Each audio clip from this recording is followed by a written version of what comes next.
जैसा कि हमने पिछले लेक्चर में मिसलिनियस एक्सरसाइज 5 चैप्टर की, उसमें से पार्ट 2 में हमने क्वेश्चन 11 से क्वेश्चन 18 तक अटेम्प्ट किए। अब क्वेश्चन नंबर 19 हमारे जो पार्ट 3 है उसमें हम लास्ट पार्ट होगा हमारा ये। तो इसमें हम क्वेश्चन नंबर 19 में ये दे रहे हैं कि find the value of P, जबकि ये इसका फैक्टर है बट इसका नहीं है। तो वही चीज़ें दोबारा आ रही हैं बार बार, तो हमें वही चीज़ें सिर्फ डिस्कस करनी है, अब करनी नहीं है अलग से। तो x+3 का x+2 इज फैक्टर हो बट x+3 इज नॉट कह लेंगे हम, नॉट फैक्टर हो किसका, वो जो इक्वेशन हमें दी गई है x² + 5px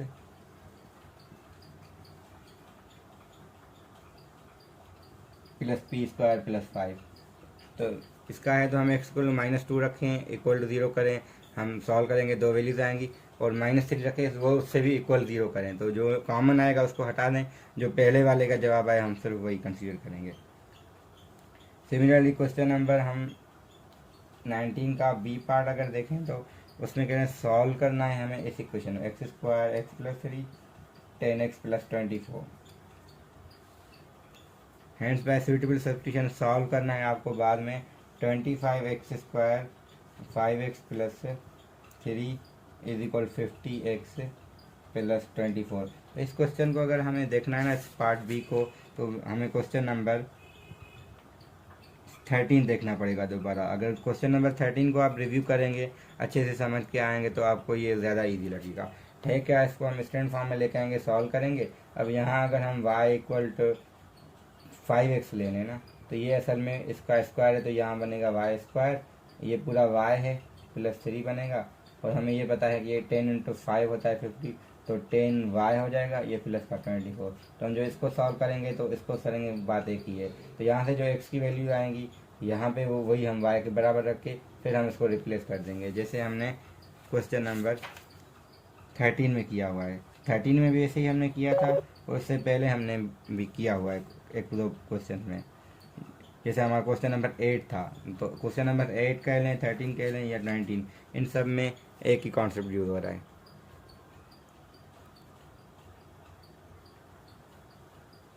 ठीक है, तो क्वेश्चन नंबर जो 20 है हमारा, नंबर 20 में ये है कि ये इसका फैक्टर है। अब देखें यहाँ पे एक तरीका ये है कि हम इसको लॉन्ग डिवीजन करके रिमाइंडर जो है जो इसको इक्वल टू 0 कर सकते हैं, मगर वो लेंदी है मेथड, वो बुक में है भी नहीं। तो हम ये कर सकते हैं कि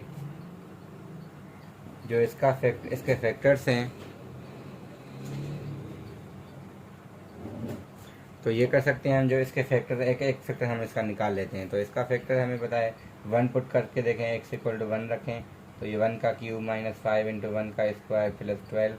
अब ये तो 0 नहीं आ रहा। फिर 2 पुट करके देखें, 2 का क्यूब -5 × 2 प्लस का 12। अब ये 8 है, ये 2 to the 4 4 5 the 20 + 12, हाँ ये 0 आ रहा है। अगर 2 पे 0 आ गया तो x - 2 इसका एक फैक्टर आ गया, यानी ये हम कह सकते हैं कि ये जो x³ है -5x² है प्लस का 12 है, इसको हम इक्वल कर सकते हैं। एक तो x - 2, दूसरा हमारा ये जो है यानी x² माइनस का 3x प्लस जो k था, क्योंकि हमें पता है दूसरा जो क्वाड्रेटिक फैक्टर, अब ये इसका कंप्लीट फैक्टर था ना, फैक्टर था, तो इसका वजह मतलब ये है कि यहाँ रिमाइंडर 0 होगा। तो ये एक फैक्टर इसका ये था, तो दूसरा फैक्टर इसका क्वाड्रेटिक ये बनेगा। तो हमें यहाँ पे अब k की वैल्यू दिखानी है। तो इसके अगर हम देख लें, इनको अब मल्टीप्लाई करें, मल्टीप्लाई करने के बाद कंपेयर कोएफिशिएंट करें, तो हमें k की वैल्यू ईजिली मिल जाएगी। नंबर 21 में हमें ये कह रहे हैं कि ये एक इक्वेशन है y, उसका ग्राफ भी हमें गिवन है बुक में। तो ये इक्वेशन है, इसमें ये 3 पॉइंट्स दिए गए थे, इसमें पी क्यू हमें आर फाइंड करने हैं और ये डी कोऑर्डिनेट्स फाइंड करने हैं। तो सिंपली ये है कि ये जो पॉइंट्स है यहाँ पुट करते जाएंगे, इक्वेशन मिलती जाएंगी। ये इक्वेशन पुट करने के बाद हमें डायरेक्टली पी क्यू आर मिल जाएंगी। जब ये मिल जाएंगी तो फिर 0, b x और y की जगह रखेंगे, तो हमें ये डी के कोऑर्डिनेट्स भी मिल जाएंगे। तो कंपलसरी है, अब ये क्वेश्चन ऐसा वैसे पहले था नहीं, तो इस वजह से इन्होंने दिया है कि ये ऐसे भी सवाल हो सकते हैं इसमें। तो क्वेश्चन नंबर 21 का यही काम, लिखने में ये मुश्किल लग रहा होगा, ग्राफ है ये हो, मगर अगर समझेंगे अगर क्वेश्चन को तो इतना मुश्किल है नहीं। तो क्वेश्चन नंबर 22 में हमें ये कह रहे हैं कि ये जो एक्सप्रेशन है एग्जैक्टली डिविजिबल बाय दिस है। तो अगर एग्जैक्टली डिविजिबल है तो हमें x = 3a/2 पुट करने से आंसर 0 आना चाहिए। जब ये इक्वल यानी ये पुट करने के बाद इक्वल टू 0 रखेंगे तो हमें ये इक्वेशन आनी चाहिए सिंप्लीफिकेशन के बाद, तो ये आ जाएगी। अब वैल्यू ऑफ ए का मतलब ये है कि ऐसे क्यूबिक इक्वेशन को हमें सॉल्व करना है, और सॉल्व करना हमें पहले से ही आता है, 5.47 सीखा था। तो अब आगे कह रहे हैं कि एक बी पार्ट में कि एक एक्सप्रेशन है 2x³ plus bx² plus minus cx plus d। अब ये जो है इसमें कंडीशन है सेम रिमाइंडर है, जब इसको हम x+1 के साथ डिवाइड कर रहे हैं, x-2 के साथ कर रहे हैं, 2x-1 के साथ कर रहे हैं, तो हमें पता है x = -1 रखेंगे, x = 2 रखेंगे और x = 1/2 रखेंगे। अब एवेल्यूट बी सी को कैसे कर सकते हैं, क्योंकि जब ये रख के इक्वल अब 0 नहीं रखे हैं, क्योंकि 0 क्यों नहीं रखना, हमें ये नहीं पता ना कि ये सारे डिविजिबल हैं, हमें ये पता है सर इनका रिमाइंडर एक जैसा है, तो ये भी रखें ये भी रखें, इनको इक्वल करेंगे जो भी आंसर आ जाएंगे, यानी इसको हम पी ऑफ एक्स कह रहे हैं, तो पी ऑफ मैं ये कहना चाह रहा हूँ कि -1 = पी ऑफ 2 होगा। Similarly P of -1 = P of 1/2 होगा, और तीसरी क्वेश्चन हम इनमें से बना सकते हैं। तो जब ये करेंगे तो हमें बी सी मिल जाएंगे। फिर कह रहे हैं given that expression is exactly divisible by x+2 evaluate D. अब डी क्यों, क्योंकि एग्जैक्टली डिविजिबल है, तो इसका अब हमें ये पता चल जाएगा कि जब हमें बी सी मिल जाएंगे तो बी सी जब हम यहाँ पे हम पुट करेंगे, देखिए यहाँ जो आंसर आ रहे थे ना, ये पुट करने से डी दोनों में रह रहा है, तो हमें तीसरी इक्वेशन भी चाहिए होगी, P of 2 = P of 1/2। 3 equation हैं, अब वेरिएबल भी 3 है, तो डी को ख़त्म कर देंगे रिड्यूस, तो बी सी में साइमल्टेनियस इक्वेशन बनेगी, उसको सॉल्व करके हम बी सी फाइंड कर सकते हैं। जब ये हो जाएगा, इसके अलावा हमें डी कैसे मिलेगा, अब डी के लिए कंडीशन नहीं है, तो इसलिए आगे इन्होंने दिया है कि x+2 इसका फैक्टर है। अगर ये डिविजिबल है यानी फैक्टर है, तो x = -2 रख के = 0 रखेंगे, तो आपको डी भी वैल्यू 0 आ जाए, मतलब डी की वैल्यू मिलेगी, ज़रूर नहीं कि 0 आ जाए, कुछ भी हो सकती है। तो क्वेश्चन नंबर 22 को हम ऐसे अटेम्प्ट करेंगे। 23 में डेटा डिफरेंट थी, तो इस वजह से मैंने पहले डेटा लिख लिया, अब मैं इसको एक्सप्लेन कर रहा हूँ। यानी एक हमें f(x) दिया गया है, जो कह रहे हैं कि डिविजिबल है इससे, अगर इससे डिविजिबल तो इसके फैक्टर से भी डिविजिबल होगा, और इसका डिविजिबल होने फैक्टर से होने से मतलब इंडिविजुअली है, तो इससे डिविजिबल का मतलब हमें ये पता है ये होता है, और इससे डिविजिबल का पता हमें मतलब ये कि ये होता है। तो जो कंडीशन आ गई, यहाँ जब पुट करेंगे तो हमें 2 इक्वेशन मिलेगी, मगर वेरिएबल 3 है, तो इसलिए के लिए हमें तीसरी कंडीशन भी दे रहे हैं। जब हम x+1 से डिवाइड कर रहे हैं, तो जो रिमाइंडर जो भी आएगा वो हमें पता है ऐसे आता है, वो 8 ज़्यादा होगा किससे, जब हम x+1 से डिवाइड कर रहे हैं, यहाँ पे माइनस था, तो जब हमने रिमाइंडर का मतलब हमें ऐसे होता है, और इसका रिमाइंडर का मतलब ये होता है, तो ये जो रिमाइंडर है इससे 8 ज़्यादा है, तो इस वजह से एक और कंडीशन हमें यहाँ से मिल जाएगी। जब ये 2 कंडीशन मिल गई तो हम वैल्यूज़, ये इक्वेशन तीसरी मिलेगी, 2 इक्वेशन यहाँ से बनेगी, तो 3 इक्वेशन 3 वेरिएबल हम इजीली सॉल्व कर सकते हैं। साइमल्टेनियस करें, एलिमिनेशन करें, वो मतलब साइमल्टेनियस इक्वेशन हैं, आप जिस मेथड से करें, वो जब हो जाएंगी तो इसके बाद हमें कंप्लीट फैक्टराइज करना है। तो कंप्लीट फैक्टराइज का मतलब पता है हमें, जब ए बी सी हमें मिल जाएंगे तो दिस टाइम दिस, और तीसरा हम कोई पी एक्स प्लस क्यू रख देंगे। फिर क्या होगा कि हम मल्टीप्लाई करके कोएफिशिएंट कंपेयर करें, या वैल्यूज़ मेथड से जो हमने 5.1 ईजिली हमें यूज़ करनी है, तो वो भी हो जाएगा। इसके अलावा क्या है कि अगर आप लास्ट में कह रहे हैं कि f(x) नेगेटिव कब होगा, तो हम जब ग्राफ बनाएंगे तो ये भी ठीक है। अगर हमारे पास देखें, एक तो x की वैल्यू यहाँ पे 0 आ रही है, एक हमारी 2 आ रही है, अब तीसरी हमें मुझे कंफर्म नहीं है कि क्या है, मैं फिर भी बुक में देखता हूँ, फिर आते हैं। ठीक है, तो जब बुक से देखी तो तीसरी है 2x - 1, यानी x = यहाँ 1 है, तो यहाँ 1/2 है। अब 1/2 और 1 0 के दरमियान पुट करके देखेंगे वैल्यू, अगर पॉजिटिव आ रही तो ऐसे ग्राफ जाएगा, नेगेटिव है तो ऐसे जाएगा, तो हमें फिर वो रेंजेस बतानी है ना कि ये नेगेटिव कब कब होगा, तो वो डिपेंड करता है कि हमारी, फिर हम जब 1/2 और 2 के दरमियान यानी 1 पुट करके देखेंगे अगर आंसर क्या आ रहा है। तो यहाँ अगर एक चीज़ हम कर सकते हैं, अब देखिए हमें तीसरा नहीं पता, तीसरा हमने निकाला है, मतलब बुक से मैंने देखा है, आप खुद फाइंड करेंगे, तो तीसरा है 2x - 1। तो यहाँ जब हमने पुट किया वैल्यू, तो ये हमें देखें 1 जब पुट करने से क्या होगा, यहाँ 1 करेंगे तो ये 2 और -1 पॉजिटिव बन रहेगा, यहाँ -1 है तो नेगेटिव आ रहा है, तो इसके दरमियान यानी ये नेगेटिव है, तो ग्राफ कुछ ऐसे होगा ये। तो देखें नेगेटिव कब है, जब 0 से कम है, और सिमिलरली आपका जब 1/2 और 2 के दरमियान है। तो ग्राफ में मेरी मिस्टेक भी हो सकती है, मगर मेन रीज़न ये है कि जो आपके रूट्स आ रहे हैं ना, एक 0 है, एक 2 है, एक 1/2 है। इनके दरमियान वैल्यूज पुट करके हम देखते हैं यहाँ कहाँ पोर्शन नेगेटिव है, कहाँ पॉजिटिव, जैसे हमने 4.3 की हुई थी।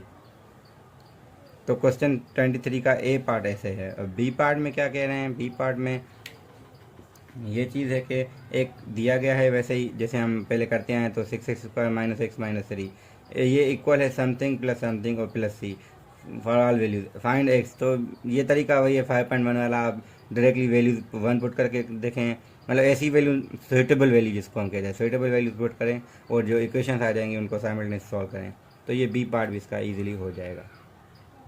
तो ये क्वेश्चन 23 की तरह ही है, यानी ए पार्ट जैसे हमने किया वैसे ही है कि अगर ये इससे डिविजिबल है तो इसके जो अपने फैक्टर हैं x - 2x + 1, तो ये इससे भी डिविजिबल होगा। यानी इसमें से हमें एक चीज़ पता हो जाएगी इनडायरेक्टली कि -1 = 0 और f(2) = 0। तो दो कंडीशन, दो वेरिएबल ईजिली हम सॉल्व कर सकते हैं। दो कंडीशन यूज़ करेंगे, दो इक्वेशन बन जाएंगी। Find the remainder when f(x) divided by x। तो f(x) डिवाइड बाय x का मतलब होता है कि आप f(0) चेक करें और कुछ नहीं है। तो जब ए भी मिल जाएंगे, हमें f(x) मिल गया, जब f(x) ही मिल गया तो हम उसमें इजीली 0 पुट कर सकते हैं। 0 तब भी पुट कर सकते हैं मगर वो इन टर्म्स ऑफ ए भी आएगा, तो पहले हमें इसलिए ए भी फाइंड करना ज़रूरी है। फिर हैंड्स सॉल्व दिस, तो सॉल्व का मतलब है जो f(x) आ जाएगा इक्वल 0 करके सॉल्व करना है। करेंगे कैसे, इसको ओपन करेंगे, इसको ओपन करेंगे और जो ए बी की वैल्यूज़ रखेंगे तो एक स्टैंड फॉर्म क्यूबिक इक्वेशन का आ जाएगा, और क्यूबिक इक्वेशन सॉल्व करनी हमने सीखी हुई हैं। तो 24 भी इतना मुश्किल है नहीं, वैसे स्टार लगा हुआ है मगर इतना मुश्किल नहीं। कॉन्सेप्ट इसका वैसे ही 23 से मतलब रिलेटेड कह सकते हैं। मतलब बाकी भी पार्ट्स इसके जो हैं बी, जैसे बी पार्ट है, बी का जो है वो पिछले का है, तो मिक्सचर है सारा ना, क्योंकि मिश्रण में होता ही है कि आपके जो पिछले कॉन्सेप्ट हैं, जितनी भी एक्सरसाइज होती हैं बुक चैप्टर में, उसका रिव्यू होता है पूरा, यानी वो सारे कॉन्सेप्ट मिक्स होके यूज़ होते हैं। तो जो क्वेश्चन नंबर 25 है, इस पे हमें f(x) दिया गया है, तो पहले शो करना है कि x + 2 इसका फैक्टर है, तो हमें बताया कि इसका मतलब है हमें ये चीज़ शो करनी है, यानी पार्ट्स नहीं है इसमें, मतलब हम पार्ट्स में इसको डिवाइड कर सकें क्वेश्चन को। पहला पार्ट ये हो गया। Find the other quadratic factor का मतलब क्या है, क्योंकि एक के फैक्टर अगर देखें x + 2 इसका फैक्टर हमने शो कर दिया, तो हमें पता है कि ये जो f(x) है ये होगा x + 2 × सम क्वाड्रेटिक फैक्टर। अच्छा, इसमें जो क्वाड्रेटिक आएगा वो भी इन टर्म्स ऑफ ए ही आएगा, तो हम इसको फैक्टराइज अब कर सकेंगे, क्योंकि एक फैक्टर मिल गया है तो उसको हम लॉन्ग डिवीजन से लीनियर फैक्टर करना इजी होता है। तो जब हम इसको लॉन्ग डिवीजन से कर लेंगे तो यहाँ हमें क्वाड्रेटिक फैक्टर मिल जाएगा। अब आगे कह रहे हैं f(x) = 0। इसका मतलब ये कि इसका एक ही रियल रूट है, तो यानी इसको देखें एक रियल रूट यहीं से आ गया ना, x = -2, और जो बाकी होगा क्वाड्रेटिक इक्वेशन होगी उसके रियल रूट्स नहीं आएंगे, यानी इसका जो डिस्क्रिमिनेंट होगा वो ऐसे बनेगा जहाँ पे। और find the range of value. अच्छा, ये भी है कि इफ़ कंडीशन है, सॉरी यहाँ पे मैंने सवाल अभी सही देखा, तो कह रहे हैं f(x) = 0 हैज़ ओनली 1 रूट। ठीक है, तो ये कंडीशन दी गई है। अगर एक रूट होता है तो हमें ये पता है कि रूट एक रियल है, तो वो यही आ गया, तो इस क्वाड्रेटिक जो होगी ये इसका डिस्क्रिमिनेंट जो आएगा वो नेगेटिव होगा, हमें ये पता होगा। तो उसमें यानी ये जो क्वाड्रेटिक बनेगी इसको हम डी लगा के डी सॉल्व करके उसको <0 करेंगे, तो हमें रेंज ऑफ वैल्यू ऑफ ए मिल जाएगी। तो ऐसे हम इस 25 को अटैम्प्ट कर सकते हैं। अब 26 और 28 7 जो क्वेश्चन है वो आपके रिलेटेड नहीं है, यानी बुक में तो है मगर एक कोई कंप्यूटर होता है, एक में लॉजिकल ही है, तो वो हम कोर्स में आपका इंक्लूड नहीं होता ये वाला सवाल, तो इसलिए हम क्वेश्चन नंबर 28 को कर रहे हैं। तो 28 में हमें एक क्यूबिक, अब इसको ना डिटेलिंग में कर दे, क्योंकि बहुत से स्टूडेंट को इसमें इशू होता है। तो ये सवाल ऐसा ही है कि आपको एक f(x) दिया नहीं गया, यानी आपको क्या क्यूबिक वॉल्यूम है हैज़ फैक्टर x। तो अगर फैक्टर x हो तो इसका हम मतलब समझते हैं कि ये होता है कि f(0) = 0, यानी एक कंडीशन हमें इनडायरेक्टली मिल चुकी है। फिर कह रहे हैं कि एक रिलेशन है f(x) - f(x - 1) = 3x² - 5x। तो ये एक कंडीशन इसमें दी गई है खुद। अब हम कह रहे हैं बाय सब्स्टिट्यूटिंग, अब यहाँ पे जो वर्ड है ना, bye substituting suitable value. Suitable का मतलब है कि हम ऐसा वैल्यू पुट करेंगे जो कि हमें इन्फॉर्मेशन एक है और जो हमें फाइंड करना है, दोनों एक में यूज़ हो जाए। तो जो कंडीशन हम सुइटेबल का मतलब ये होगा, अब यहाँ पे हमें पहले जो चीज़ शो करनी है वो देखना है, और हमें मिली क्या हुई है हमें वो देखना है। तो हमें पहला पार्ट में शो करना है कि x+1 इज़ अ फैक्टर, तो हमें x+1 शो करना है, तो हमें ये बताना होगा कि f(-1) वो ज़ीरो आना चाहिए। तो ये हमें f(-1) ज़ीरो करना है, ये नहीं कि हम -1 ही पुट करें। अब -1 पुट करने में मसला क्या होगा, यहाँ तो -1 आ जाएगा, यहाँ -2 होगा, पर -2 पे तो हमें इन्फॉर्मेशन कोई है ही नहीं, तो हम ऐसा वैल्यू पुट करेंगे ताकि ये वाली चीज़ भी आ जाए और ये जो हमें पता है वो भी आ जाए। तो हम x की वैल्यू यहाँ 0 रखेंगे, तो ये हो जाएगा f(0) और ये 0 - 1, तो f(-1) equal to 3 times 0 square -5 times 0, जो कि हो जाएगा 0। हैंस आपका यहाँ पे आ गया f(-1) इक्वल टू 0। क्यों किया, क्योंकि ये पहले से 0 था, ये हमें पता था, और ये 0 कैलकुलेशन से हो गया है, तो यहाँ से ये चीज़ शो हो गई। तो हमें जो है इसमें अभी शो करना है कि अब एक चीज़ इन्फॉर्मेशन ये तो हो गया कि शो देट, एक तो x+1 इसका फैक्टर है, और दूसरा ये भी शो करना है कि जो इसका रिमाइंडर है -8 आ रहा है जब हमारे पास x+2 से डिवाइड कर रहे हैं, यानी इसका मतलब ये है कि हमें ये चीज़ करनी है कि f(-2) -8 आना चाहिए। तो हमें अब इसी को ही देखना है कि जब हम x की वैल्यू ऐसी रखें ताकि -2 भी आ जाए और ये वाली हम कर सकते, तो x की जगह मैं -1 रखूँ, तो यहाँ f(-1) आएगा, यहाँ -1 f(-2) आ जाएगा, यहाँ मैं -1 रखूँ तो 3 टाइम -1 का स्क्वायर -5 टाइम -1, तो -1 प्लस होकर यहाँ पे आंसर इसका 8 होगा। यहाँ से क्या होगा, ये ऑलरेडी हमें अभी पता था 0 है, तो ये होगा 0 - f(-2) इक्वल टू 8, तो यहाँ से हमें मिलेगा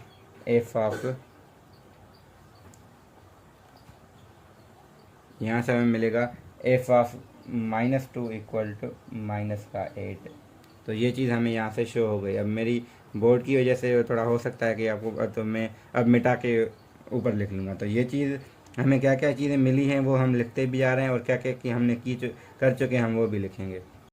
तो हमें ये पता था कि f(0) 0 है, हमने ये चीज़ शो भी कर दी, ये भी शो कर दी है। अब 3 चीज़ें हो चुकी हैं। अब कह रहे हैं कि what is remainder when f(x) divide by x-1। तो देखें यहाँ पे हमें f(x) तो पता ही नहीं है, तो हम रिमाइंडर कैसे फाइंड करें। तो यहाँ पे यही ट्रिक है कि हम करेंगे क्या, हम f(1) चाहिए हमें, और एक ऐसी चीज़ यूज़ करें ताकि हमारे पास दूसरी इन्फॉर्मेशन हो जाए। तो हम x की जब 1 यूज़ करेंगे तो हमें मिलेगा f(1), ये 1 - 1 f(0), यहाँ पे 3(1) का स्क्वायर -5 टाइम 0, सॉरी 0 नहीं 1, तो ये क्या हो जाएगा f(1), और ये हमें पता है 0 का 0 ही है, तो ये 0 हो गया, 3 - 5 तो -2, तो हमें ये चीज़ एक्स्ट्रा मिल गई कि f(1) इज इक्वल -2। इसका मतलब है कि रिमाइंडर जो पूछ रहे थे ये, what is remainder when divided by x-1, तो ये रिमाइंडर हमारा -2 आ गया। अब लास्ट है हैंड से फैक्टराइज का मतलब है कि एक फैक्टर हमने ऑलरेडी शो किया था, जो कि पहला x था, इसका खुद का दिया हो गया था, दूसरा हमने x+1 शो किया, तीसरे को हम ax+b रख रहे हैं। ठीक है, तो ये f(x) हमें ये चीज़ आ गई। अब करेंगे क्या, एक तो हमें ये पता है f(-2) इज इक्वल -8, ये यूज़ करेंगे, एक f(1) इज इक्वल -2, तो दो कंडीशन यूज़ करें, दो इक्वेशन साइमल्टेनियस आएंगी, उसको सॉल्व करेंगे, हमें a b मिल जाएगा। तो ये तीसरा फैक्टर हमें मिल गया, यानी हमें कंप्लीट फैक्टराइजेशन मिल गई। तो यहाँ पे हमारी ये मिसलिनियस एक्सरसाइज पूरी होती है। तो नेक्स्ट हमारा चैप्टर 6 रहता है, और 7 की मेरे ऑलरेडी वीडियोस बन चुके हैं, तो आपको वो टाइम मिलती रहेंगी। यानी मैं कोशिश ये कर रहा हूँ जो जो रिमेनिंग वीडियोस हैं मैं वो कंप्लीट करूँ, ताकि ये न्यू एडिशनल मैथमेटिक्स की जो मैंने सीरीज स्टार्ट की हुई है तो ये मेरी कंप्लीट हो जाए। यानी पूरे बुक की जो आपको पढ़ाया जाता है, ये नहीं कि पूरा बुक, मतलब बुक का जो कंटेंट STHP या फाउंडेशन या NTHP में पढ़ाया जाएगा, एटलीस्ट वो चैप्टर्स हमारे कवर्ड हों। तो थैंक यू वेरी मच। आइंदा के लिए जो भी आपको इशू हो तो आप कांटेक्ट कर सकते हैं मेरा यहाँ पे, या आप फेसबुक पे, यूट्यूब पे मेरे जो वीडियोस हैं वहाँ कमेंट कर सकते हैं। जब मैं फ्री होऊंगा तो आपको रिप्लाई भी कर दूँगा। Thank you.